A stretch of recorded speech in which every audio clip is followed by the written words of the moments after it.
하나님께서 고넬료의 집에 가라 할 때에 그에게 걱정되던 또 한 가지의 문제가 오늘 본문에서는 발생이 됩니다. 유대인들이기에 그 이방인들에 대한 여전히 그 거부감이 자리했었고, 그 이방인들에게 복음을 전하고 그들의 집에 들어가서 먹고 마시는 것 자체가 사도로서 큰 흠이 되고 비난거리가 될 것을 베드로는 모르지 않았습니다. 그럼에도 불구하고 성령 하나님이 의심하지 말라고 하였기에, 하나님의 음성이 분명히나 3번이나 들렸기에 그는 고넬료의 집에 갔고 그곳에서 이방인들에게도 성령이 임함을 체험하였습니다. 그래서 그는 예루살렘 교회에 이 사실을 보고하였는데, 아니나 다를까 예루살렘 교회는 이 베드로를 향하여서 할례파들이 비난을 하기 시작합니다. 어떻게 이방인의 집에 가서 먹고 마실 수가 있느냐? 하나님을 알지 못하는 이방인들에게, 그 우상도시의 우상의 조상의 후손들에게 갈 수 있느냐라고 마구 비난할 때에 베드로는 차근차근 그가 경험했던 그 하나님의 역사를 증거하지요. 그러면서 마지막에 뭐라고 말하고 했냐면, 내가 누구이기에 능히 하나님의 역사를, 하나님의 일을 막겠느냐. 지금 하나님의 일을 막는 사람들이 등장하는 것이죠. 하나님의 일을 부정하는 사람들이 등장하는 것입니다. 근데 그들은 무엇으로 하나님의 일을 부정하고 부인하고 막고 있냐면 바로 그들의 전통입니다. 그 유대 할례파들의 유전을 가지고 하나님의 역사를 인정하지 않으려고 하고 있는 것이죠. 근데 이 모습은 사실 예수 그리스도가 이 땅에 오셨을 때도 동일하게 반복이 됩니다. 유대의 종교 지도자들이 자기들만의 율법과 자기들만의 전통과 자기들만의 유전을 가지고 주 예수 그리스도를 판단하기 시작합니다. 그리고 그가 하나님의 아들이라고 했을 때에, 하나님이 우리를 구원하시기 위해 보내주신 메시아라고 했을 때에 그것을 강력하게 거부하였죠. 부정하였습니다. 그리고 끝내는 그 주님을 십자가에 못 박았습니다. 이 예루살렘 교회에 있는 성도들은 그 핍박받았던 예수 그리스도, 그 자기들의 전통과 유전과 그 율법에 의해서 희생당한 그 예수 그리스도를 믿고 있는 이 예루살렘 교회 성도들은 지금 오늘 그들도 유사한 실수를 저지르고 있는 것이죠. 저들이 알 수 있는 건 무엇이냐면 바로 그 사람의 연약함입니다. 우리가 예수를 믿고 은혜를 받았고 긍휼 가운데에서 새 삶으로 접어들었지만, 그래도 우리 안에 있는 여전한 죄성과 그 이전의 삶에 매여 있는 그 모습을 완전히 내려놓기는 쉽지 않다는 것이죠. 그 예루살렘 교회, 하나님 앞에서 핍박받아가며 그럼에도 성령 충만함 가운데에 하나님의 그 복음을 전하겠다고 하는 이들조차도 여전히 갇혀진 모습이 있다는 것입니다. 그러니까 저희들이 기억해야 할 것은, 우리가 항상 주님 나라 가는 그날까지 나 자신을 신뢰해서는 안 됩니다. 우리 공동체의 믿음이 최고라고 자부해서도 안 될 것입니다. 항상 겸손해야 합니다. 여전히 우리 안에 부족한 것이 무엇인가? 여전히 우리 안에 하나님의 역사를 막고 있는 장애물이 무엇인가? 그래도 이전의 유대의 공동체와 지금의 예루살렘 교회에 큰 차이가 있다면 그건 무엇이냐면 인정할 줄 아는 것이죠. 베드로가 그렇게 간증합니다. 자기의 사역 보고를 구구절절 얘기합니다. 그러자 그들이 하나님께서 이방인들에게도 성령을 내리시는구나, 그렇게 교회가 결정을 합니다. 그러니까 이방인에게도 구원의 가능성이 열린다라는 것을 이 교회가 결정하는 것이죠. 그리고 바로 뒤에 안디옥 교회 얘기가 나오는 것이죠. 그러니까 예루살렘의 그 스데반 집사의 일로 핍박받았고 그로 인해서 많은 이들이 흩어졌습니다.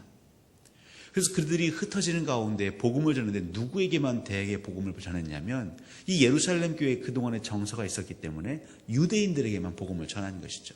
그러니까 자기들도 모르게 내 동족들, 그 이스라엘 그 선민의식에 사로잡힌 그 유대인들에게만 복음을 전했는데 그 중에 몇몇은 이방인들에게도 복음을 전하기 시작했습니다. 그러자 그 이방인들이 회개하고 돌아와서 큰 무리를 이루었지요. 그때에 이 소식을 예루살렘 교회가 듣습니다. 만약에 베드로 사도의 그 사역이 없었다면, 그 사역 보고가 없었다면, 선교 보고가 없었다면 예루살렘 교회는 당장 이 안디옥 지역에서 벌어지고 있는 일에 대해서 아마 질의했을 것입니다. 너희들이 왜 이방인들에게 복음을 전해서 그렇게 난동을 피우느냐? 아마 그들을 소환했을지도 모르겠습니다. 아니면 그들을 비난하고 정죄했을지도 모르겠습니다. 그런데 베드로 사도의 그 간증과 고백 이후에 예루살렘 교회가 회심했지요. 이방인들에게도 하나님이 일하시는구나, 성령이 임재하시는구나, 하나님의 구원의 계획이 이방인들에게도 열려 있는구나. 그리고 예루살렘 교회가 무엇을 합니까? 사도들을 파송을 하죠. 오히려 그 복음의 현장에 더욱더 굳센 믿음으로 사람들이 서갈 수 있도록 사도들을 보내는 것입니다. 오늘 여기 보시면 어떤 표현이 있냐면, 그가 이르되 하나님의 은혜를 보고 기뻐하여 모든 사람에게 굳건한 마음으로 주와 함께 머물러 있으라 권하니. 저희들에게 중요한 건 무엇이냐면 이 굳건한 마음으로 머물러 있는 것이 제일 중요합니다. 밭에 뿌려진 그 씨앗 비유를 기억하실 것입니다. 어떤 씨는 길가에 뿌려지고요, 어떤 씨는 돌짝밭에 뿌려지고, 어떤 씨는 그 가시덤불 사이에 뿌려집니다. 그러니까 복음을 듣기는 들었는데 그냥 길가에 뿌려진 씨는 악한 자가 거두어가는 것이고, 얕은 돌밭에 뿌려진 씨는 즉시 기쁨으로 받기는 받지만 뿌리가 깊지 않아서 고난과 환난이 왔을 때에 그것들을 다 잃어버리는 것이죠. 가시덤불은 무엇입니까? 세상에 대한 염려와 근심으로 인해서 그 은혜를 또 잃어버리는 것입니다. 그러니까 하나님의 말씀이 선포가 되어지고 그 말씀으로 내가 회심하고 주의 은혜를 노래했지만 중요한 건 그것을 굳건한 마음으로 지키고 머물러 있는 게 더 중요한 것이죠. 은혜를 잊지 않는 것이 더 중요한 것입니다. 예루살렘 교회가 그들도 핍박받았지 않습니까? 예수 그리스도로 인해서 핍박받았는데 언제서부턴가 그들이 베드로를 비난하였고요. 아마 베드로의 간증이 없었다면 이방인들에게 복음을 전하는 이들을 비난했을 것입니다. 그러니까 항상 우리가 그 처음의 마음, 은혜 받았던 마음, 감사했던 마음, 그 성령을 사모하는 마음, 그것을 지키는 것, 굳건한 마음으로 지키는 것, 이것이 그리스도 공동체의 사활을 걸어야 할 문제인 것이죠. 근데 바로 여기 누가 등장하냐면 바나바가 등장합니다. 저희 교회는 바나바에 대해서 많이 배우셨을 것입니다. 오늘 바나바를 어떻게 설명하고 있습니까? 그는 착한 사람이요, 성령이 충만한 사람이라 얘기하고 있습니다. 여러분, 우리는 예수 그리스도를 믿는 자이기 전에 사람이고 인간입니다. 인간은 인간으로서의 성품을 지닐 때에 주변의 많은 이들에게 따스함을 전할 수 있죠. 사람이 사람다워질 때는 무엇입니까? 흔히 많이 인용하지만 한자로 사람인을 어떻게 쓰는지 머리로 한번 그려보십시오. 서로가 서로를 의지하고 인정할 때 사람다워지는 것입니다. 왜 이방인들에게 전했느냐? 우리는 할례파인데 왜 비할례파에게 전했느냐? 서로가 서로를 비난하는 그 순간 인간다움은 깨어지는 것이죠. 인간다움이 깨어질 때 우리는 동물로, 야수로 변합니다. 동물의 세계는 약육강식의 세계인 것이죠. 적자 생존의 세계인 것이죠. 이 약자한테는 강하고 강자한테는 약한 세계가 되는 것이죠. 근데 그곳에서는 은혜를 노래할 수 없습니다. 두려움도 있고요, 분노도 있고요, 그 안에는 슬픔과 눈물이 있는 것이죠. 저 교회 밖 세상을 나가면 바로 그런 세상입니다. 약육강식입니다. 그래서 사람들은 수단과 방법을 가리지 않고 강해지려고 합니다. 힘을 가지려고 합니다. 그리고 자기가 힘들었던 그 시절을 기억하지 못하고 약한 사람들을 늘 핍박합니다. 바나바는 착한 사람이었습니다. 그는 예수 그리스도로 성품이 변해되었는지 아니면 천성이 착했는지 모르겠지만 사람됨을 잃지 않았습니다. 사울이 곤경 가운데 있을 때에 그 사울을 그 사도들에게 소개한 자가 바나바였습니다. 그러니까 기본적으로 사람에 대한 존귀한 마음이 있는 것이죠. 생명에 대한 존귀한 마음이 있는 것입니다. 이 사람이 했던 그 행실에 대해서는 우리가 따져볼 필요가 있지만 그래도 이 존재 자체를 우리가 무시해서는 안 된다. 비난해서는 안 된다. 우리가 늘 품어야 한다. 마치 어머니가 그 못난 자식까지도 품에 안는 것처럼 그 사랑의 마음, 온유의 마음. 여러분의 자녀를 쉽게 손가락질할 수 있겠습니까? 우리의 자녀를 향하여서 쉽게 비난의 저주의 말을 퍼부을 수 있겠습니까? 아니면 평가하고 비교하는 말들을 우리가 쉬이 내뱉을 수 있겠습니까? 바나바는요, 모두가 형제요, 자매요, 내 자녀라는 생각이 있었기에 많은 사람들이 그를 뭐라고 평가하냐면 착한 사람이다. 근데 이 착한 사람이 있을 때에 무엇이 가능하냐면 하나님께서 뿌려주신 그 씨앗이 우리 가운데 굳건하게 지킬 수 있는 그 기초가 기틀이 마련되는 것이죠. 더 나아가서 그의 성령 충만함, 이것을요 사람이 하루 이틀은 이어갈 수 있겠지만 매 순간순간마다 그의 일생을 이 한결같은 마음을 지킨다는 건 쉽지 않겠죠.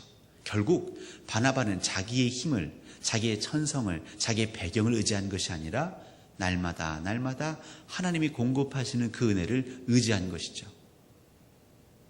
바로 우리 안에 바나바 같은 자가 있을 때에 초신자든 아니면 신앙생활을 오래 했던 자든 항상 이전의 감격과 감동을 굳건히 지켜갈 수 있을 것입니다.